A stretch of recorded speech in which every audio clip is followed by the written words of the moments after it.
Assalamualaikum warahmatullahi wabarakatuh. Kali ini kita akan membahas prosedur pemeriksaan siklus kas. Seperti yang disampaikan oleh penyaji tadi, kenapa ini yang terakhir?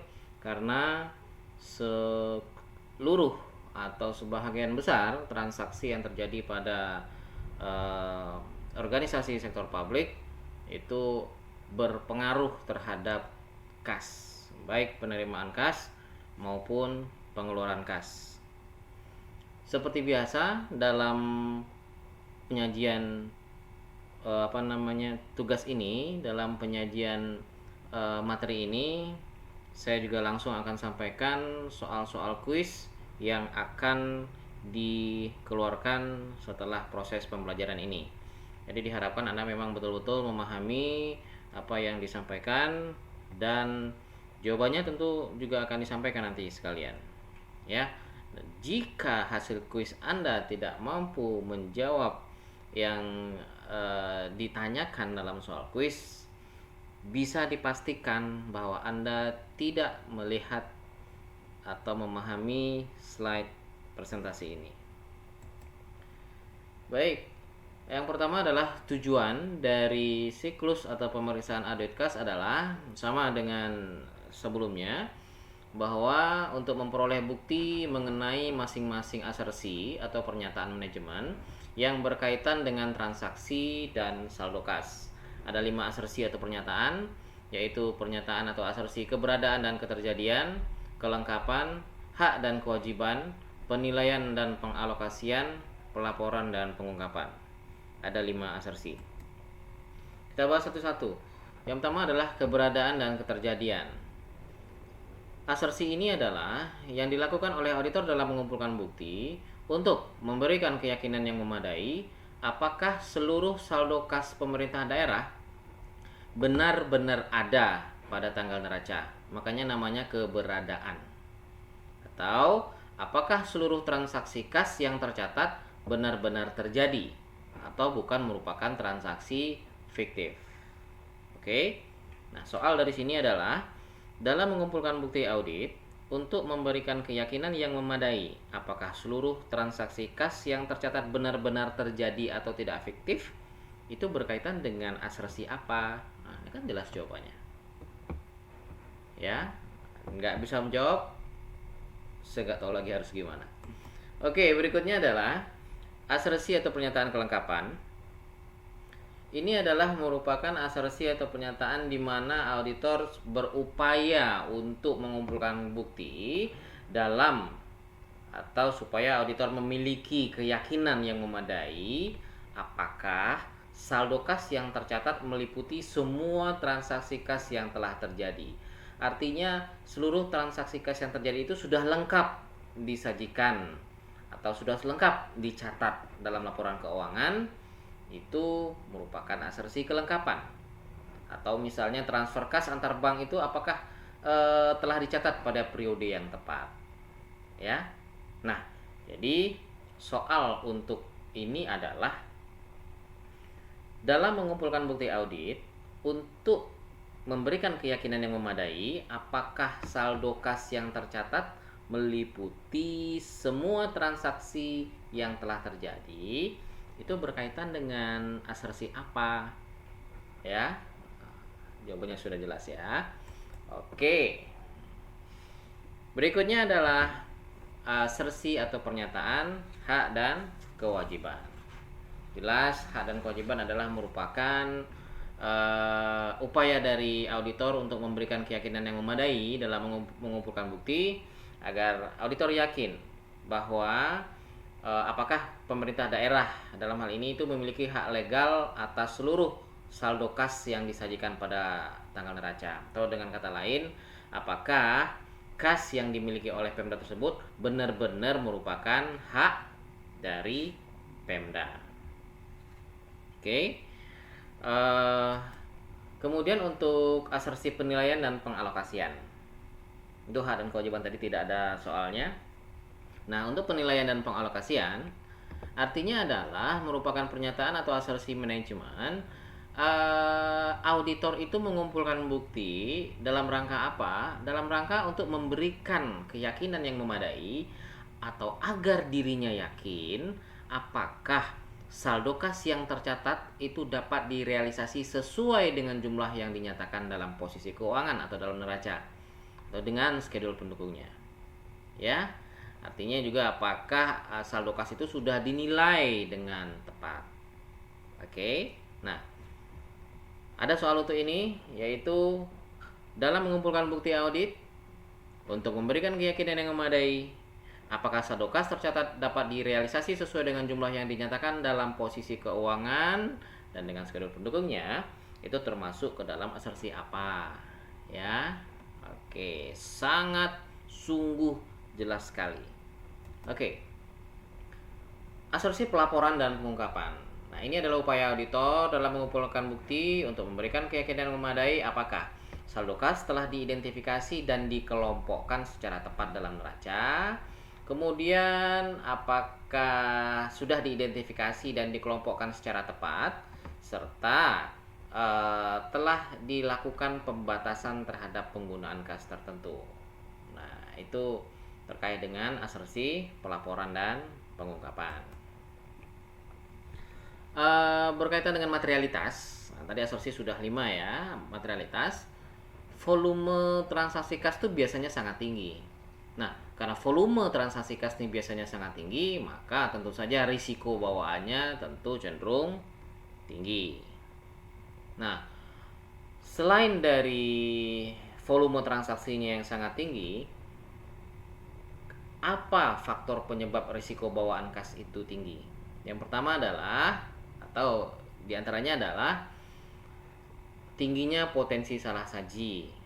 Ya, jadi akibat volume tinggi tadi, maka salah saji atau kesalahan itu kemungkinannya tinggi. Yang kedua adalah sifat kas yang liquid dan sangat diminati. Jadi artinya karena kas ini memang sifatnya liquid dan sangat diminati, makanya potensi salah sajinya juga tinggi. Maka risiko bawaannya tentu saja tinggi. Kan naluri ya, kas, orang tertarik dengan kas karena gampang mudah untuk digunakan, maka sangat diminati ya, sangat diminati. Nah, namun ada juga yang meminatinya itu dengan cara yang tidak sesuai dengan aturan yang berlaku. Nah, karena sangat minat, karena sangat laku ya dalam tanda kutip, maka risiko bawaannya tinggi untuk dimanipulasi. Nah, soal untuk ini adalah salah satu penyebab risiko bawaan saldo kas sangat tinggi adalah karena sifat kas yang sangat liquid dan diminati, volume transaksinya yang rendah, rendahnya potensi salah saji, atau jumlah kas yang relatif sedikit. Nah, ya, Anda bisa lihat jawabannya. Kemudian terkait dengan risiko, tingginya risiko bawaan tadi itu akan mendorong entitas memprioritaskan dan memperluas pengendalian internalnya untuk mencegah dan mendeteksi terjadinya salah saji. Jadi karena risiko bawaannya tinggi, maka entitas berupaya agar risiko salah saji itu diminimalisir, dicegah ya, atau at least mampu dideteksi. Nah, hal ini dilakukan dengan cara, atau menilai risikonya dilakukan dengan cara auditor akan mengurangi risiko pengendalian siklus kas. Ya. Nah, auditor itu akan menghemat biaya dengan melakukan pendekatan pengujian pengendalian. Artinya apa? Artinya risiko, ini risiko pengendalian rendah ya. Auditor akan menggunakan pendekatan pengujian pengendalian, ya akhirnya akan menghasilkan risiko pengendalian yang rendah. Namun demikian, meskipun pendekatan pengujiannya adalah pengujian pengendalian, namun auditor tetap melakukan pengujian substantif. Ya. Nah, soal dari sini adalah tingginya risiko bawaan siklus kas mendorong entitas untuk memprioritaskan dan memperluas SPI untuk mencegah dan mendeteksi terjadinya salah saji. Nah, sehingga risiko yang dikurangi oleh auditor adalah risiko pengendalian, risiko kerugian, risiko keseluruhan atau risiko entitas? Jawabannya sudah jelas. Oke. Lalu gimana strategi audit atau strategi pemeriksaan yang dilakukan oleh auditor? Jadi kan risiko bahwa audit tadi tinggi itu, strategi pemeriksaannya adalah auditor melakukan kombinasi antara mengutamakan pengujian substantif dengan tingkat risiko pengendalian yang ditetapkan lebih rendah tadi. Oke, jadi auditor melaksanakan dua-duanya, mengkombinasikan. Oke, ada soal di sini adalah strategi pemeriksaan yang dilakukan untuk siklus kas adalah A. Nah, ini kalau A ya kan dia soalnya diacak. Kombinasi antara mengutamakan pengujian substantif dengan tingkat risiko pengendalian yang ditetapkan lebih rendah. B. Pengujian substantif dengan banyak prosedur yang alternatif. C. Kombinasi antara pengujian substantif dengan pengujian alternatif. D. Pengujian pengendalian dengan biaya tinggi. Ya, oke. Berikutnya adalah terkait dengan proses pemeriksaan. Apa saja proses yang dilakukan dalam melakukan pemeriksaan kas? Yang pertama adalah melakukan pengamatan terhadap pemisahan fungsi penyimpanan kas dengan pencatatan kas. Pastikan tidak rangkap, ya. Pastikan tidak sama orangnya antara orang yang menyimpan kas dengan orang yang mencatat kas. Karena ketika orang yang menyimpan dan orang yang mencatat kas itu sama, atau fungsi yang menyimpan kas dengan fungsi pencatatan kas itu sama, maka pengendaliannya tergolong lemah dan mudah untuk dimanipulasi. Kemudian proses berikutnya adalah apa yang dilakukan oleh auditor. Auditor harus melakukan pengamatan terhadap fasilitas pengamanan kas, misalnya pengamanan dari pencurian misalnya. Nah, apa saja yang harus diamati? Auditor harus mengamati apakah kas itu disimpan dalam ruangan khusus, atau di dalam lemari besi mungkin, atau ada register kas, atau ada CCTV di tempat penyimpanan kas tersebut, dan seterusnya. Jadi auditor harus mengamati ada nggak upaya pengendalian, apakah ada upaya untuk meminimalisir terjadinya pencurian kas misalnya. Ya. Artinya ketika ada CCTV, ketika disimpan dalam suatu ruangan khusus, dimasukkan lagi ke dalam lemari besi dan seterusnya atau ke dalam brankas, itu artinya pengendaliannya kuat karena auditi atau pemerintah daerah berupaya optimal dalam melakukan pengamanan kas dengan menyediakan fasilitas yang memadai. Oke, apalagi berikutnya proses pemeriksaan. Meminta kopi notulen rapat terkait dengan pembukaan dan penutupan rekening bank. Artinya adalah setiap pembukaan rekening bank atau setiap penutupan rekening bank itu harus ada otorisasi dari pimpinan. Nah, otorisasi dari pimpinan ini biasanya dituangkan dalam notulen rapat. Oke. Nah, setelah minta notulen rapat apalagi? Ambil sampel bukti kas masuk. Nah, ambil sampel bukti kas masuk ini gunanya untuk apa? Untuk memeriksa adanya otorisasi, kesesuaian jumlah kas masuk dengan daftar yang ada, kesesuaian surat pemberitahuan dan bukti setor bank, kesesuaian antara pencatatan dalam jurnal penerimaan kas dengan kas yang diterima. Oke. Nah, pertanyaan yang ada di sini adalah yang tidak berkaitan dengan sampel bukti penerimaan kas adalah yang tidak berkaitan. A. Membandingkan antara penerima dengan jurnal pengeluaran kas. B. Memeriksa otorisasi penerimaan kas. C. Memeriksa kesesuaian jumlah kas masuk dengan daftar. D. Memeriksa kesesuaian antara surat pemberitahuan dengan bukti setor bank. Yang tidak. Oke. Proses berikutnya adalah dalam pemeriksaan kas. Tadi ambil sampel bukti kas masuk, sekarang ambil sampel bukti kas keluar. Untuk apa diambil sampel bukti kas keluar? Untuk memeriksa otorisasinya, apakah bukti kas keluar itu sudah diotorisasi oleh pihak yang berwenang. Untuk memeriksa apakah ada nomor urut tercetak untuk kas keluar. Untuk memeriksa kelengkapan dokumen pendukungnya. Untuk memeriksa pencatatan dalam register SPM. Kemudian untuk memeriksa pencatatan ke dalam buku pembantu, kesesuaian dengan jumlah cek dalam rekening koran juga akan dilihat, akan dianalisis dalam bukti kas keluar. Kemudian ambil berita acara perhitungan kas, atau artinya pelajari berita acara perhitungan kas. Ya, biasanya perhitungan kas ini dilakukan oleh bagian pengawasan internal dalam auditi. Nah, dalam melakukan pemeriksaan kas, melakukan pemeriksaan fisik kas, itu dibuat berita acara perhitungan kas. Ada berita acaranya. Nah, ini dianalisis oleh auditor. Oke. Kemudian kita bahas terkait dengan merancang pengujian substantif atas saldo kas. Langkah pertama yang dilakukan dalam merancang pengujian substantif atas saldo kas adalah menentukan tingkat risiko deteksi yang dapat diterima untuk setiap asersi. Lalu kemudian tinggi rendahnya risiko asersi itu, risiko deteksi maksudnya, itu tergantung pada besarnya risiko audit yang ditetapkan, risiko bawaan dan risiko pengendalian. Nah, karena karakteristik kas yang spesifik, artinya spesifik itu adalah karena banyak transaksi yang berkaitan dengan kas, kemudian kas ini sangat diminati sehingga rawan untuk dicuri, baik dicuri langsung dalam arti sebenarnya maupun dimanipulasi, maka akan banyak terdapat prosedur pengujian substantif yang pada umumnya auditor itu menekankan pada asersi keberadaan dan keterjadian. Karena apa? Karena kas itu memiliki potensi besar untuk terjadinya overstatement.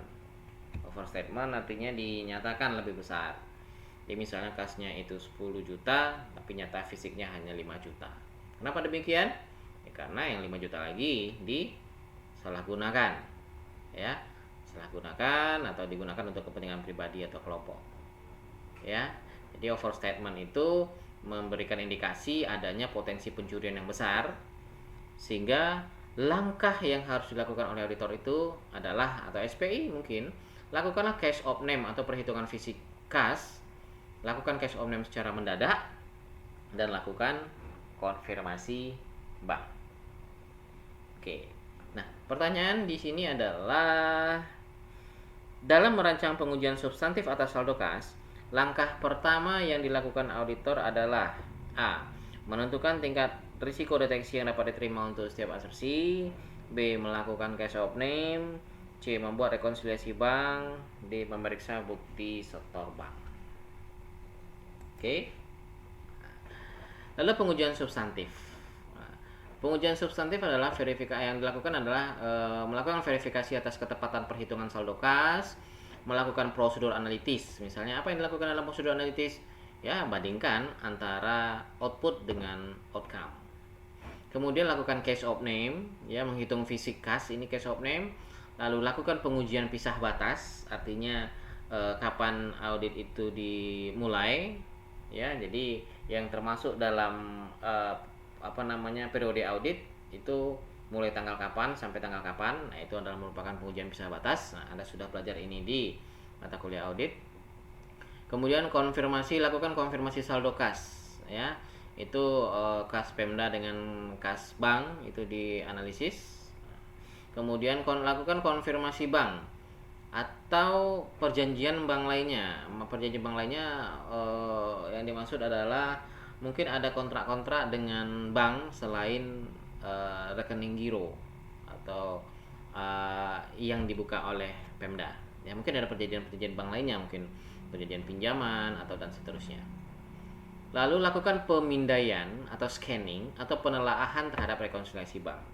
Ya, kalau tidak ada rekonsiliasi bank, silahkan dibikin rekonsiliasi banknya, atau auditi membuat rekonsiliasi bank, dan tugas auditor adalah melakukan pemindaian atau penelaahan atau scanning terhadap rekonsiliasi bank. Kemudian seperti tadi melakukan pengujian pisah batas penerimaan kas, dan yang terakhir adalah tentu saja membandingkan penyajian laporan keuangan dengan prinsip akuntansi yang berlaku umum. Nah, ketika sesuai dengan prinsip akuntansi yang berlaku umum, maka diberikan opini yang semestinya wajar tanpa pengecualian. Oke. Nah, lalu ada istilah lapping. Lapping itu adalah merupakan ketidakberesan yang menyebabkan ketidaktepatan dalam jumlah penerimaan kas, seperti yang disampaikan tadi. Nah, ini lapping ini sifat manipulasinya bisa bersifat sementara atau bersifat permanen. Ya, tentu kan soal di sini tadi sudah ada ya terkait dengan lapping. yaitu ketidakberesan yang menyebabkan ketidaktepatan dalam jumlah penerimaan kas disebut. Nah, tadi sudah ada jawabannya, sudah disampaikan di slide si penyaji. Caranya gimana? Cara melakukan lapping gimana? Caranya adalah pencatatan penerimaan kas yang tidak, ini mohon maaf, yang tidak lengkap atau secara sengaja. Kemudian tujuannya adalah untuk menutupi penggunaan kas untuk kepentingan pribadi. Jadi sengaja tidak dibikin lengkap dokumen-dokumen pendukungnya, ya, supaya memeriksa bingung, ya. Oke. Risiko lapping itu dapat dikurangi dengan cara tadi sudah ada. Yang pertama adalah pemisahan tugas antara penerimaan dan pencatatan kas, ya. Jadi penerimaan dan pencatatan kas itu harus orang yang berbeda, harus merupakan fungsi yang berbeda. Dan strategi untuk mendeteksi lapping itu tadi juga sudah disampaikan, melakukan stock of name secara mendadak, ya. Stock of name secara mendadak, bukan direncanakan dengan auditi, bukan di kesepakatan dengan auditi kapan melakukan stock of name, tidak. Karena kalau kesepakatan, maka si auditi kalau seandainya ada kekurangan kas, maka dia akan nombokin dulu sementara, akan ditombokin pakai uang pribadi sampai kasnya cukup. Nanti setelah pemeriksaan selesai, uangnya ditarik lagi. Makanya pemeriksaan kas dilakukan secara mendadak. Lalu kemudian bandingkan rincian penerimaan kas dengan setoran bank. Itu adalah strategi untuk mendeteksi lapping, ya. Jadi rincian penerimaan kas itu harus sama dengan setoran bank. Nah, ketika setoran bank itu lebih kecil daripada rincian penerimaan dan jumlah uangnya juga atau jumlah kasnya tidak sesuai, maka itu bisa salah satu indikasi dari terjadinya lapping. Oke, demikian saja. Terima kasih. Semoga Anda memang betul-betul memahami ini. Assalamualaikum warahmatullahi wabarakatuh.